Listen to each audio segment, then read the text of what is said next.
the 6th annual TCU Faculty Research Convening.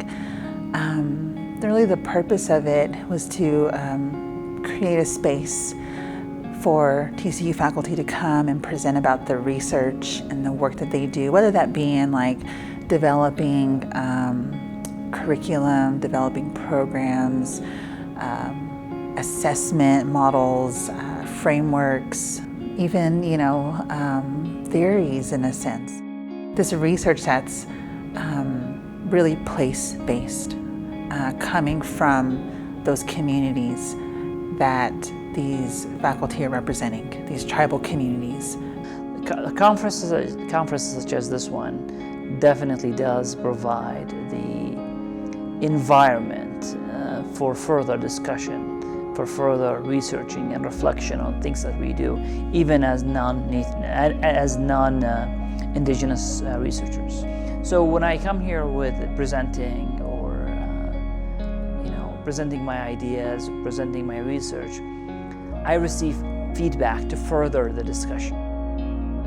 Well, institutional research is new to our tribal college, and when I go on different trainings for IR, I find that a lot of universities have very well-established IR departments with many staff, and I'm a department of one.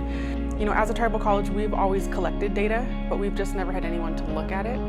So teaching faculty about the research side of things and then letting them publish it, I think would be a good draw, because it sounds like students also get published in the TCU RJ.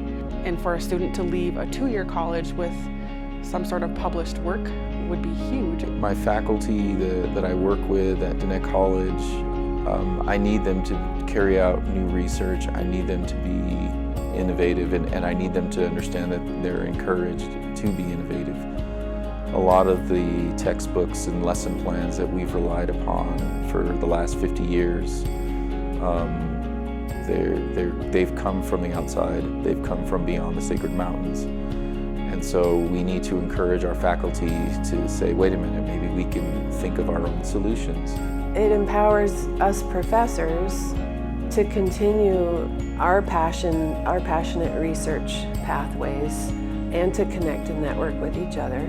And if more of my colleagues are aware of the opportunities here, then that'll help impact the students, because they'll start empowering themselves and getting more knowledgeable and then sharing that with the students. When you look at everybody's research, it's all applicable to the issues that our students are currently facing for graduating and then actually graduating and then getting employment, which is the ultimate goal, and also being still a part of their communities and stuff like that. So I think this kind of hopefully starts to bridge that gap. We've tried to focus innovation in our presentations as saying it's not so much a matter of we're different, it's a matter of taking those differences and doing innovative things in education itself, rather than sort of pulling away and say, look at us, we're different. No, we're different because we have a long tradition, or the tribes do. And it translates from culture into educational models. So I think it's a very good theme.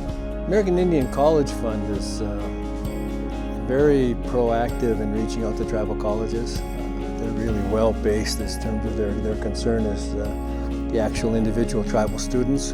So they interact really well with tribal colleges. You're always familiar with who they are. And when you get something from them, you never treat it as marketing. You really want to look at it right away and say, okay, they've probably done some research, they've probably got some interviews, some feedback, and this is the result, so let's look into it.